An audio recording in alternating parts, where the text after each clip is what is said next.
Assalamualaikum warahmatullahi wabarakatuh. Nama saya Siti Fatma Garnasi, NIM 19214000022. Di sini saya akan mempresentasikan tentang manajemen ruang lingkup proyek pengembangan sistem informasi Smart PPKD untuk meningkatkan kualitas pelayanan di Pusat Pelatihan Kerja Daerah PPKD Jakarta Barat untuk memenuhi tugas manajemen proyek perangkat lunak. Pendahuluan. Saat ini sudah tidak bisa dipungkiri bahwa penggunaan HP, tablet, laptop, personal komputer sudah sangat menjamur, pesat dan masif di hampir semua kalangan masyarakat. Hal ini mendorong permintaan masyarakat terhadap informasi layanan-layanan publik semakin besar. Sebuah sistem informasi sudah hampir digunakan oleh semua institusi, baik swasta maupun pemerintah, di antaranya perbankan, travel, online bisnis, lembaga sosial, lembaga pendidikan, dan sebagainya. Di lembaga pelatihan kerja, dalam hal ini di PPKD Jakarta Barat, baru memiliki sistem informasi pelatihan kerja yang masih menggunakan sistem lama.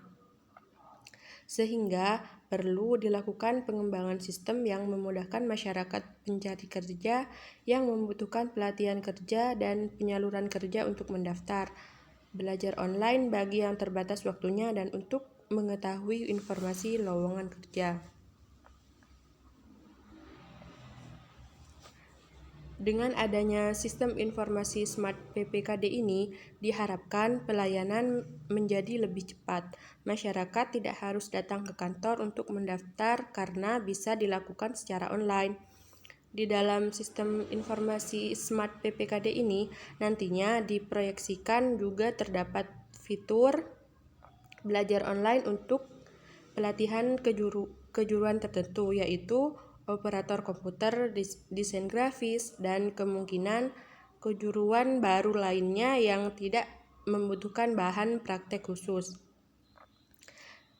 Nah, manfaat dari sistem Smart PPKD ini secara internal diantaranya akan menyimpan database siswa dari angkatan ke angkatan sampai tahun ke tahun, sehingga bisa mencegah siswa yang mengikuti pelatihan berulang-ulang yang akibatnya dapat mengurangi kesempatan masyarakat yang lain.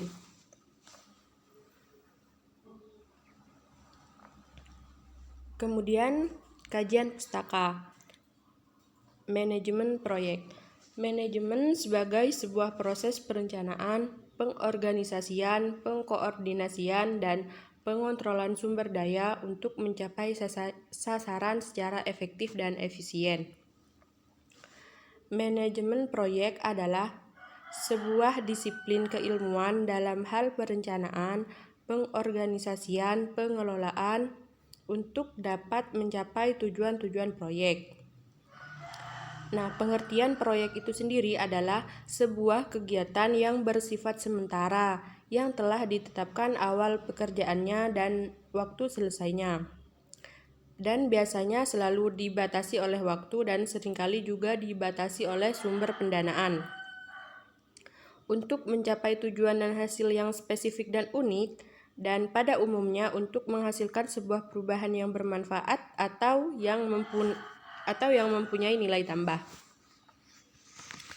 Kemudian, Project Scope Management. Manajemen ruang lingkup proyek. Scope meliputi semua pekerjaan yang terkait pada proses untuk menyelesaikan tujuan proyek. Manajemen skop proyek meliputi proses pendefinisian dan pengendalian pekerjaan-pekerjaan apa saja yang termasuk dalam proyek dan pekerjaan-pekerjaan apa saja yang tidak termasuk dalam proyek. Kemudian sistem informasi. Sistem informasi adalah kombinasi dari teknologi informasi dan aktivitas orang yang menggunakan teknologi itu untuk mendukung operasi dan manajemen. Istilah sistem informasi yang sering digunakan merujuk kepada interaksi antara orang, proses algoritmik, data, dan teknologi. Dalam pengertian ini, istilah ini digunakan untuk merujuk tidak hanya pada penggunaan organisasi organisasi teknologi informasi dan komunikasi, tetapi juga untuk cara di mana orang berinteraksi dengan teknologi ini dalam mendukung proses bisnis. Dalam rangka mengelola sistem informasi dan teknologi, tergantung pada pemahaman bagaimana peran sistem informasi berbasis teknologi telah berkembang dalam organisasi.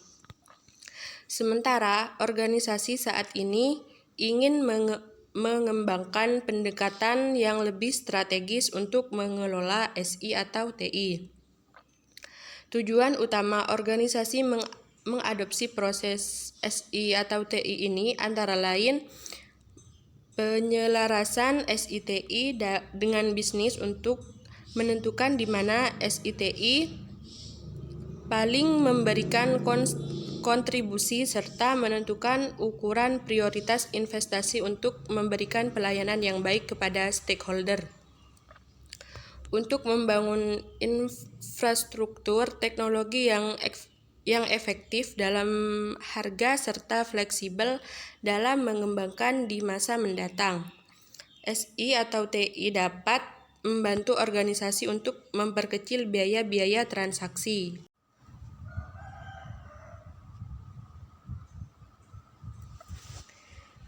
Pengembangan sistem informasi.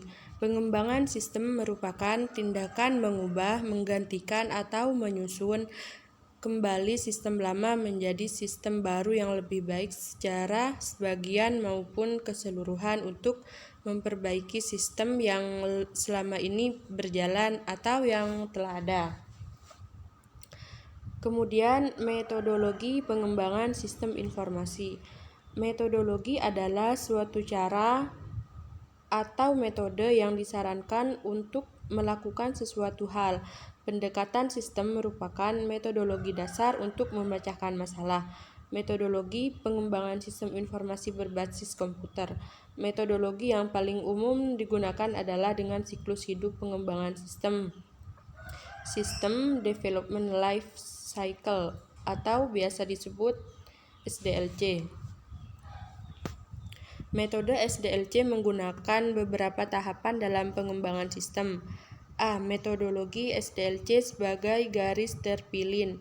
Tahap-tahap dalam pengembangan sistem sesuai dengan SDLC ini meliputi 1. Pratahap pengembangan meliputi tahap identifikasi, tahap inisialisasi, tahap perencanaan. Kemudian yang kedua ada tahap pengembangan. Ada tahap utama pengembangan, yaitu meliputi analisis, desain, penerapan atau implementasi, kemudian yang terakhir perawatan. Nah, kemudian tahap yang ketiga adalah pasca pengembangan, yaitu meliputi evaluasi. Kemudian B.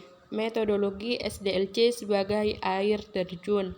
Metodologi SDLC ini terdiri dari 5 tahap pengembangan, meliputi perencanaan, analisis, desain, penerapan, kemudian yang terakhir perawatan. Implementasi pengembangan. Tahap implementasi adalah tahap di mana desain sistem dibentuk menjadi suatu kode yang siap untuk dioperasikan. Langkah-langkah pada tahap ini adalah 1. Merencanakan implementasi, bertujuan menyiapkan segala kebutuhan yang diperlukan untuk implementasi, seperti kebutuhan biaya dan waktu implementasi. 2. Melakukan kegiatan implementasi. Kegiatan ini dilaksanakan sesuai dengan yang direncanakan. Kegiatannya berupa yang pertama, memilih sumber daya hardware dan software. Kedua, menyiapkan database, kemudian pengujian sistem. B. Menyiapkan fasilitas fisik. C. Menyiapkan personel. D. Melakukan simulasi. E. Beralih ke sistem yang baru sesuai pendekatan yang telah dipilih.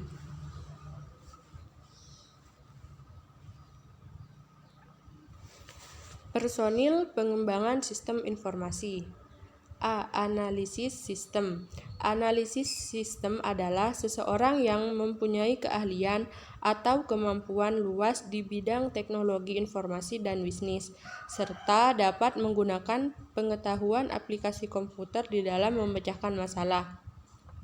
Atau seseorang yang bertanggung jawab menerjemahkan kebutuhan-kebutuhan pemakai ke dalam spesifikasi teknik yang dilakukan oleh programmer dan terhadap permintaan seorang manajer. B. Programmer. Tugas seorang programmer adalah A. Tanggung jawab yang terbatas pada pembuatan program komputer atau coding. B. Pengetahuan yang cukup terbatas pada teknologi komputer, sistem komputer, utilitas, dan bahasa-bahasa program yang diperlukan.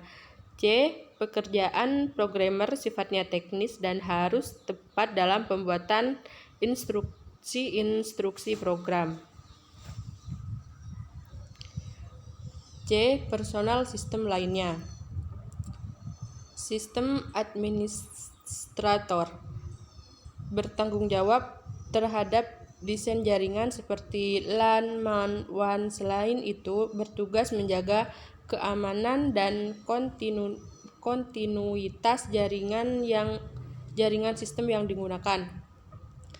Kemudian ada teknisi, personel yang menetapkan konfigurasi hardware yang tepat agar dapat bekerja secara optimal. Kemudian database administrator, personel yang bertanggung jawab terhadap suatu sistem database, mencakup pola struktur data, integritas data, memberikan hak akses kepada pengguna, backup, recovery, dan mengoptimalkan kinerja database. Dokumenter, personel yang membuat dokumentasi sistem, mencakup buku operasional, aplikasi teknis, dan sistem. Software tester, personel yang menjamin bahwa program aplikasi yang dibuat programmer sesuai spesifikasi. D. Pengguna sistem atau user.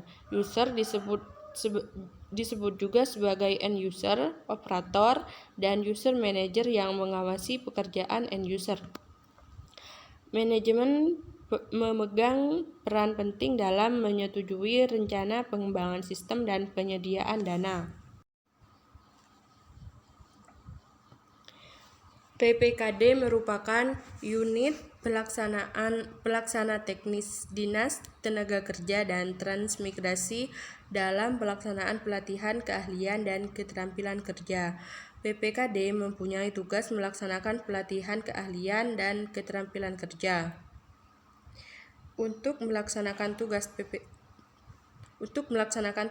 PPKD menyelenggarakan fungsi A. Penyusunan rencana strategis dan rencana kerja dan anggaran PPKD. B. Pelaksanaan rencana strategis dan dokumen pelaksanaan anggaran PPKD. C. Penyusunan bahan pedoman, standar, dan prosedur teknis PPKD. D. Penyusunan bahan program, kurikulum, dan silabus pelatihan kerja. E. Berkoordinasi dengan Dinas Tenaga Kerja dan Transmigrasi. F. Penyusunan rencana pelatihan keahlian dan keterampilan kerja. G. Pengelolaan ketatausahaan dan kerumah tanggaan PPKD. H. Pengelolaan kearsipan data dan informasi PPKD. I. Pengelolaan prasarana dan sarana PPKD, dan lain sebagainya.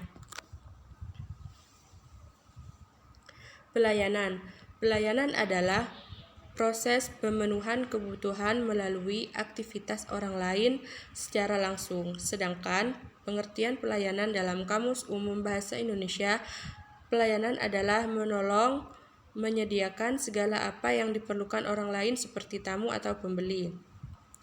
Menurut Kotler, pelayanan adalah aktivitas atau hasil yang dapat ditawarkan oleh sebuah lembaga kepada pihak lain yang biasanya tidak kasat mata, dan hasilnya tidak dapat dimiliki oleh pihak lain tersebut.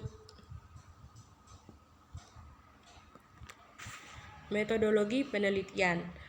Penelitian ini menggunakan metode observasi objek secara langsung dan metode studi literatur terhadap beberapa portal sistem informasi lembaga-lembaga pendidikan baik swasta maupun pemerintah.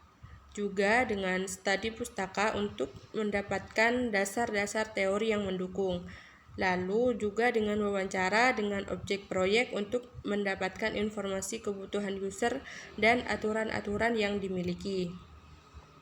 Data tersebut kemudian diolah menggunakan metode-metode dalam project manajemen profesional. Dalam hal ini, pada area manajemen ruang lingkup yang diawasi dari inisiasi untuk mendapatkan hasil berupa manajemen ruang lingkup proyek pengembangan sistem informasi Smart PPKD. Kemudian pembahasan. Tujuan dari manajemen proyek pengembangan sistem informasi Smart PPKD ini adalah menyediakan perencanaan dan gambaran pengembangan fasilitas sistem informasi Smart PPKD yang terpadu bagi pengguna, yaitu internal atau pegawai dan eksternal masyarakat atau peserta pelatihan. Fasilitas yang akan dikembangkan untuk internal adalah input dan update data peserta pelatihan, input dan update progres kegiatan pelatihan, input dan update informasi pendaftaran, seleksi, dan penjadwalan pelatihan, email koordinasi dan notifikasi, monitoring kegiatan, input dan update informasi lowongan pekerjaan, input dan update data lulusan dan penyerapan, monitoring kegiatan. Kemudian yang terakhir ada pelaporan kegiatan. Sedangkan untuk masyarakat atau eksternal, fasilitas yang akan dikembangkan meliputi berita dan informasi PPKD, pendaftaran dan cetak kartu pendaftaran online, informasi penerimaan, seleksi, dan jadwal pelatihan. Proyek pengembangan sistem informasi ini dapat dimulai ketika anggaran sudah dinyatakan tersedia, di mana secara manajemen disusun sebagai berikut. 1. Tahap inisiasi. Inisiasi dilakukan dengan membangun piagam proyek.